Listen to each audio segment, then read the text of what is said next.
हर दिन एक भिखारी दरवाजे के पास आकर भीख मांगता था और घर का मालिक हमेशा घर के बाहर आते ही उसे देखकर दरवाजा बंद कर देता था। कई बार उसके लिए गालियां भी देता था।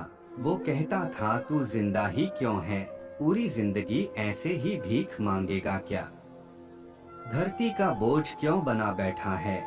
और कभी कभी उस भिखारी को गुस्से में वह धक्का भी मार दिया करता था।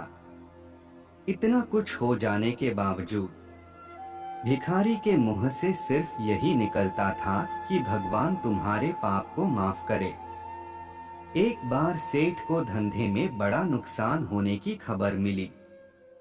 सेठ बहुत परेशान था कि तभी उसके दरवाजे पर वही भिखारी आया है। गुस्से में सेठ ने उस भिखारी को पत्थर दे मारा।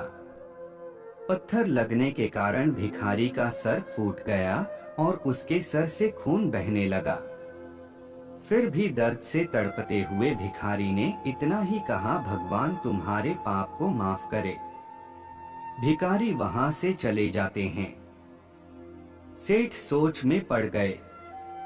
भिखारी को पत्थर मारा, फिर भी उसने सिर्फ प्रार्थना की। सेठ का गुस्सा शांत हुआ। भिखारी का रहस्य जानने के लिए सेठ ने भिखारी का पीछा करना शुरू कर दिया। भिखारी जहां जहां जाते और सेठ भी उसके पीछे चले जाते थे। सेठ ने देखा कि कोई उसको खाना देता है तो कोई उसे मारने लगते हैं, कोई अपमानित करने लगते थे तो कोई गाली दे दिया करते थे।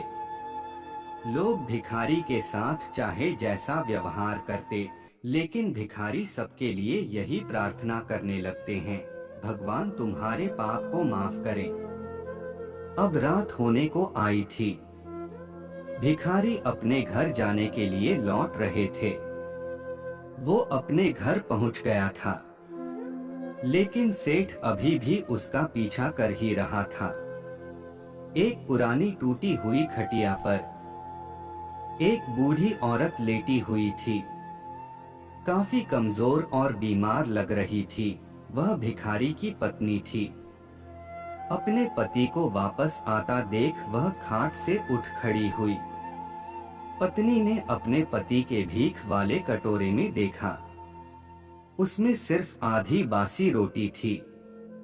उसे देखकर वह बोली, आज बस इतना ही मिला। और हाँ, आपके सिर से खून क्यों निकल रहा है, ये चोट कैसे लगी। बूढ़ा भिखारी बोला, आज बस इतना ही मिला, किसी ने दिया ही नहीं। सबने गालियां दी और एक नए पत्थर भी फेंका, इसीलिए मेरा सर फट गया है। एक गहरी ठंडी सांस लेकर बूढ़ा भिखारी फिर से बोला, यह मेरे ही पापों का फल है। कुछ सालों पहले हम कितने अमीर थे, क्या कुछ नहीं था हमारे पास। हमारे पास हर चीज जरूरत से ज्यादा थी, लेकिन हमने कभी दान नहीं किया। और उससे भी बुरा हमने उस अंधे भिखारी के साथ किया, जो हमारे द्वार पर भीख मांगने आया करता था। बूढ़ी पत्नी की आंखों में आंसू आ गए। वह बोली, हाँ, हम उस बेचारे अंधे के साथ बहुत बुरा करते थे, उसका अपमान करते थे, उसे खाने के लिए रोटी की जगह कागज दिया करते थे, उसका मजाक उड़ाया करते थे और कभी कभी मारा भी करते थे। मैंने कभी उसको रास्ता नहीं दिखाया। एक बार मैंने उसके मुंह पर मिट्टी भी फेंकी थी और वह हमेशा दुखी होकर यही कहता था कि भगवान तुम्हें तुम्हारे किए की सजा देगा, भगवान तुम्हारे पापों की सजा जरूर देगा। उसका श्राप सच हुआ और हम इस दुख भरी जिंदगी में आ गए।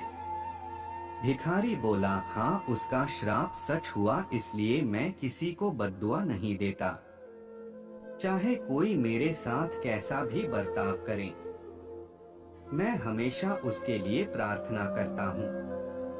मैं नहीं चाहता कि कोई भी हमारे जैसे जिंदगी का अनुभव करे, किसी को भी हमारे जैसे दुखों का सामना करना पड़े।